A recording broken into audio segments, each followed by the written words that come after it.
মোৰ ভুল হৈ গ'ল অনুভূতি এতিয়াৰে পৰা এনেকুৱা কাম মই কেতিয়াও নকৰোঁ এয়া চোৱা মই কাণত ধৰিছোঁ অনুভূতি তুমি এবাৰ আহি চাই যোৱা আপোনাৰ কথা নাজানো ছাৰ কিন্তু জোনবাইৰ আপোনাৰ প্ৰতি সাংঘাতিক আন্তৰিকতা আছে মই যিদৰে ভাবোঁ ছাৰে হয়তো তেনেকৈ নাভাবিবও পাৰে মানুহে চাৰ্টিফিকেট চাই প্ৰেম নকৰে বাগানৰ কোটিপতি মালিকজনো কেতিয়াবা সেই পাতোলা ছোৱালীজনীৰ প্ৰেমত পৰে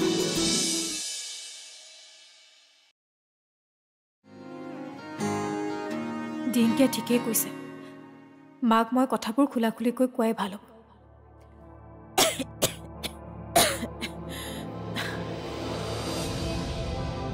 মা মা কি হৈছে তোৰ গাটো অলপ বেয়া লাগিছে উশাহটো দেখোন ছুটি ছুটি লাগিছে তই মোক কোৱা নাছিলি কিয় ইমান বেছি বেয়া হোৱা নাই নহয় আজি দিনত দৰৱ খাইছিলি তাৰ মানে আজিও পাহৰিলি নহয় দিনত খাব লগা টেবলেটটো কালি ৰাতিয়ে শেষ হৈ গ'ল তই মোক কোৱা নাছিলি কিয় মই আনি দিলোহেঁতেন নহয় বল আমি ডক্টৰৰ ওচৰত যাওঁ বল নালাগে মোৰ গাটো বেছি বেয়া কৰা নাই নহয় ৰাতি যদি বেছি হয় তেতিয়া নাই নহয় মই জানো নহয় ঠিক আছে কাইলৈ ৰাতিপুৱাই কিন্তু যাব লাগিব হ'ব দে তই অকণমান ৰেষ্ট ল মই তোৰ কাৰণে গৰম ভাত কেইটামান পাতি দিওঁগৈ তোৰ ঠাণ্ডা লাগিছে নেকি নাই লগা ৰ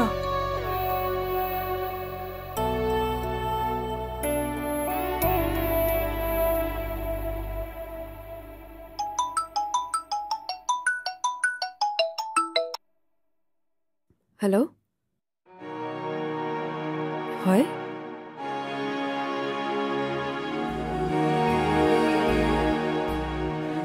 থেংক ইউ ছ' মাছ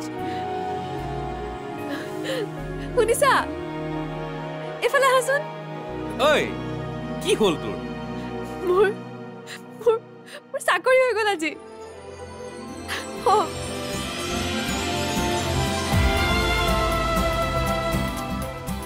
ঐ তই সঁচাই কৈছ নে সঁচা মই কৈছিল নাই যে কষ্ট কৰি যা ফল এদিন পাবিয়েই ধন্যবাদ তোমাক বহুত বহুত ধন্যবাদ ঐ তই আকৌ কান্দিছ কিয় আৰুচোন মোক তই ধন্যবাদটো কিয় দিছ মই কিবা তোৰ হৈ ইণ্টাৰভিউ দিছিল নেকি হা তাৰ বাদতে তুমি সকলোবোৰ কামেই কৰিছা একমাত্ৰ তোমাৰ বাবে মই চাকৰিটো পালোঁ এই অকল মোৰ কাৰণে নহয় তই কিবা কমখন কষ্ট কৰিছিল নেকি সেই কষ্টখিনিৰ মূল্য আজি পোৱা যেন লাগিছে সঁচাই মোৰ আজি মনটো বিৰাট ভাল লাগিছে তোৰ যে মুখত হাঁহিটো জিলিকি উঠিছে ঐ তই এটা কাম কৰ তই চাহ কৰচোন মই খাওঁতকৈ মিঠাই কেইটামান লৈ আহ মিঠাই নালাগে দিয়া কি নালাগে দিয়া মিঠাই আকৌ ইমান ভাল খবৰ এটা দিছ তোক মই মিঠাই এটা খুৱাবই লাগিব আৰু তোকে নহয় ওচৰত যিমান মানুহ আছে চবকে মিঠাই খুৱাম আজি মই তই চাহ কৰ মই আহি আছোঁ তই বনাদে পটাপট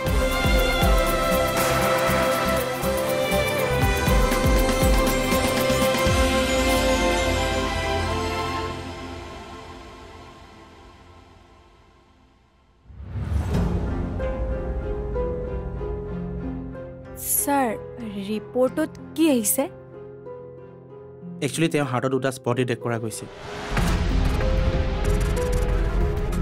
বেছি নেকি ছাৰ কণ্ডিশ্যনটো অকণমান চিৰিয়াছ যিমান পাৰে সোনকালে আপোনালোকে অপাৰেশ্যনটো কৰি লওক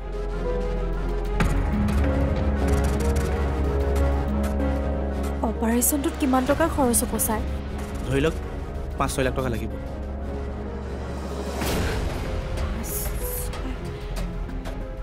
আন নাৰ্ছিং হোমত কৰিলে ইয়াতকৈ বেছি হ'ব কেতিয়ালৈ কৰিব লাগিব যিমান পাৰে সোনকালে কৰিলে ভাল নহ'লে পেচেণ্টৰ কাৰণে বিপদ হ'ব ঠিক আছে ছাৰ কিবা এটাটো কৰিম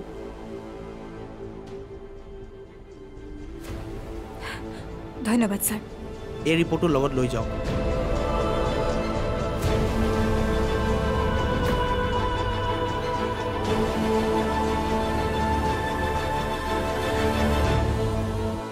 কি হ'ল কি ক'লে ডাক্তৰে বিশেষ চিন্তা কৰিব নালাগে বুলিয়ে কৈছে সৰুকৈ অপাৰেশ্যন এটা কৰিব লাগিব সেইবোৰ কৰিব নালাগে দেই মই টেবলেটেই খাম তই কি ডক্তৰতকৈ ওপৰ নেকি টকা পইচা বহুত লাগিব নহয়।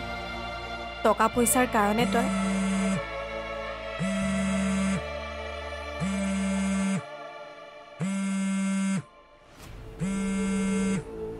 চাচাই আকৌ কিয় ফোন কৰি আছে? কি হ'ল? কোনে ফোন কৰিছে? কোনো নহয়, ব'ল আমি গৈ থাকোঁ।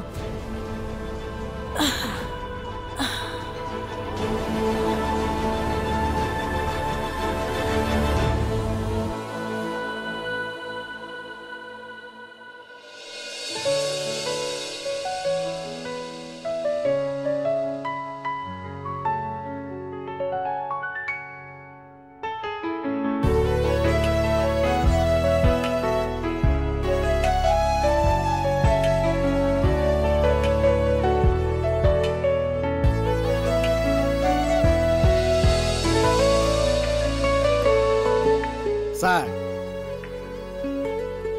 আজি আপোনাৰ মুডটো অলপ বেলেগ দেখিছোঁ যে।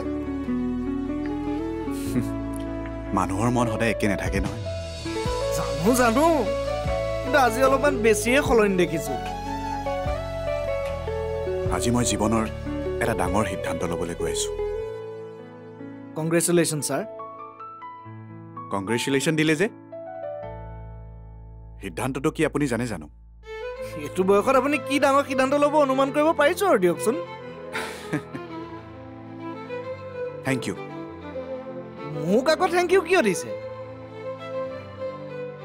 এই সিদ্ধান্তটো লোৱাত আপোনাৰ বহুতখিনি অৰিহণা আছে। তেনেকৈ নক'বচোন ছাৰ, মইনো কি কৰিছোঁ? কেতিয়াবা দুই এটা ধেমালি কৰিছোঁ আৰু। আপোনাৰ সেই সৰু সৰু ধেমালিবোৰে মোক কিছুমান কথা ভাবিবলৈ বাধ্য কৰিছে।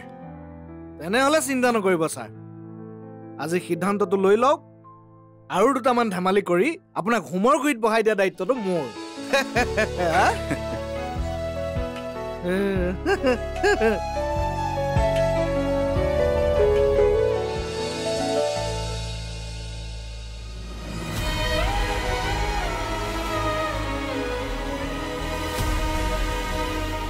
কি কৰোঁ?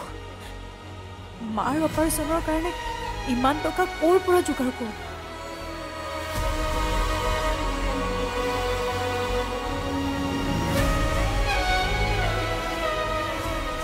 ঐ, তোক ইমানকৈ ফোন কৰি আছোঁ, ৰিচিভ কৰা নাই কিয়?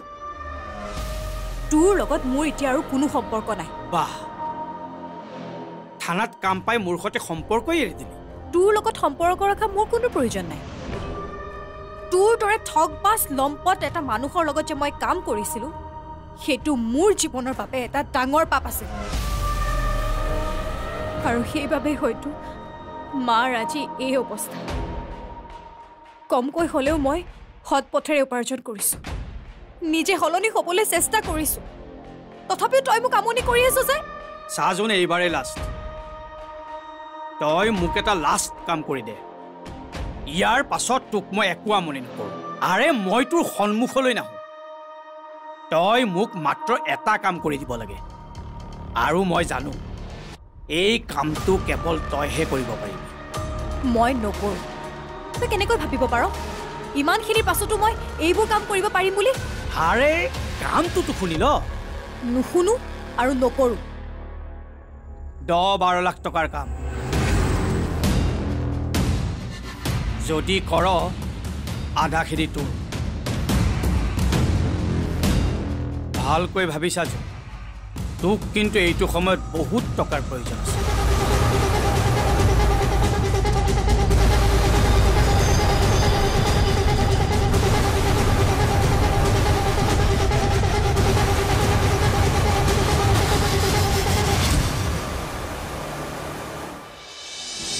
অনবৰতে অনুভূতিৰ পক্ষত কথাবোৰ কৈ নাথাকিবি। মোৰ মানসিক অৱস্থাটোৰ কথাও ভাবি চাবি এবাৰ। আৰু এইখন মোৰ ঘৰ। কি কলি? বৰ ডাঙৰ কথা কৈ দিলি তই। তুমি পুতিৰ তৰা, হেঁপাহ তুমি পুতিৰ তৰা।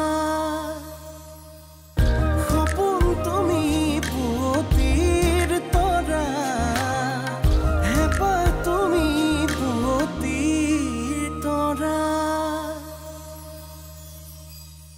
এনেকৈ চিন্তা কৰি বহি থাকিলে নহ'ব কিবা এটা কৰ আজি ৩-৪ দিন হৈ গ'ল তই অনুভূতি ঘূৰাই আনিব নোৱাৰিলি অনুভূতিৰ বাহিৰে আন কথা নাপাতিবলৈ অনুভূতি গুচি যোৱাটোৱে এই মুহূৰ্তত এই ঘৰখনৰ বাবে আটাইতকৈ ডাঙৰ সমস্যা বেদ এতিয়াও সময় আছে তই এবাৰ অনুভূতিৰ ওচৰলৈকে যা তাইক বুজাই বঢ়াই আকৌ ঘূৰাই লৈ আহ তাই আৰু ঘূৰি নাহে নাহে কিয় নাহিব তই যদি নিজৰ ভুলবোৰ স্বীকাৰ কৰি আগলৈ এনে কামবোৰ নকৰো বুলি ক তাই নিশ্চয় ঘূৰি আহিব অনুভূতিক মই ভালকৈ জানো তাই ইমান বেয়া ছোৱালী নহয় অনবৰতে অনুভূতিৰ পক্ষত কথাবোৰ কৈ নাথাকিবি মোৰ মানসিক অৱস্থাটোৰ কথাও ভাবি চাবি এবাৰ আৰু এইখন মোৰ ঘৰ কি কলি বৰ ডাঙৰ কথা কৈ দিলি তই ইমান দিনতো এইখন ঘৰক মই আমাৰ ঘৰ বুলি ভাবিছিলো কিন্তু আজি গম পালো এইখন তোৰ ঘৰ ঠিকে আছে থাক তই নিজৰ ঘৰত নিজে অকলে থাক মই গুচি যামগৈ জীৱনটোতো আৰু বেছি দিন নাই যি কেইদিন থাকিম কোনোবা আশ্ৰমত পৰি থাকিমগৈ দেতা মোক তই বাধা নিদিবি তোৰ মুখৰ পৰা এনেকুৱা কথা এটা শুনিম বুলি মই কেতিয়াও ভবা নাছিলো তই তেনেকৈ কিয় কৈছ দেতা ৰচোন মোৰ খঙৰ ভ্ৰমকতহে মুখৰ পৰা ওলাই গ'ল অনুভূতি গুচি গ'ল এতিয়া তয়ো যদি আঁতৰি গুচি যাওঁ মই কাৰ সাহসত থাকিম তই নিজৰ ল'ৰা বুলি মোক এইখিনিও ক্ষমা কৰি দিব নোৱাৰ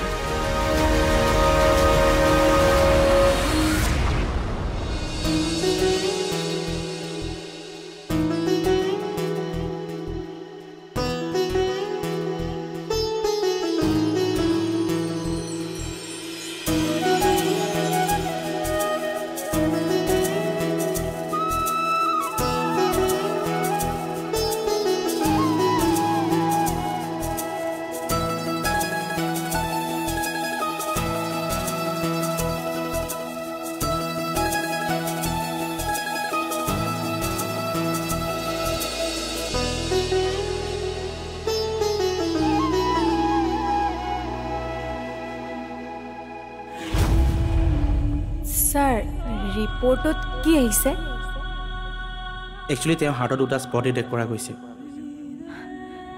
বেছি নেকি ছাৰ কণ্ডিশ্যনটো অকণমান ছিৰিয়াছ যিমান পাৰে সোনকালে আপোনালোকে অপাৰেশ্যনটো কৰি লওক অপাৰেশ্যনটোত কিমান টকা খৰচ হ'ব ছাৰ ধৰি লওক 5-6 লাখ টকা লাগিব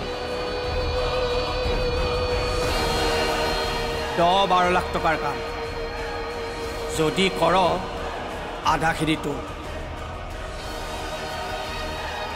ভালকৈ ভাবিছা তোক কিন্তু এইটো সময়ত বহুত টকাৰ প্ৰয়োজন আছে তই ভাল হ'ব বিচাৰিছ বাবেহে মই তোৰ বাবে কাম বিচাৰিম বুলি কৈছোঁ কেনেবাকৈ যদি তই কোৱা কথাবোৰ মিছা বুলি প্ৰমাণ হয় তোৰ কিন্তু দিগদাৰ আছে অপৰাধী আৰু বিশ্বাস ভঙা মানুহৰ মাজত কোনো পাৰ্থক্য নাই গতিকে মাক বচাবৰ বাবে মোৰ হাতত আৰু আন একো উপায় বাচি থকা নাই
জোন এটা বহুত ডাঙৰ ডিল হ'বলৈ গৈ আছে তই অফিচৰ সন্মুখত আছনে আছো অলপ পাছত গাড়ী এখন আহিব মানুহ এগৰাকী নামিব তেওঁৰ হাতত এটা বেগ থাকিব টকাৰ বেগ সেই বেগটোৱে তোৰ সকলো সমস্যা দূৰ কৰিব।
বাগৰে বুকুৰ সাৰথি তুমি অকৰা হেঁপাহে আকাশ চুমিলে সপোনেতি তুমি উশাহে উশাহে নিশাতি বাগৰে বুকুৰ সাৰথি তুমি অকৰা হেঁপাহে আকাশ চুমিলে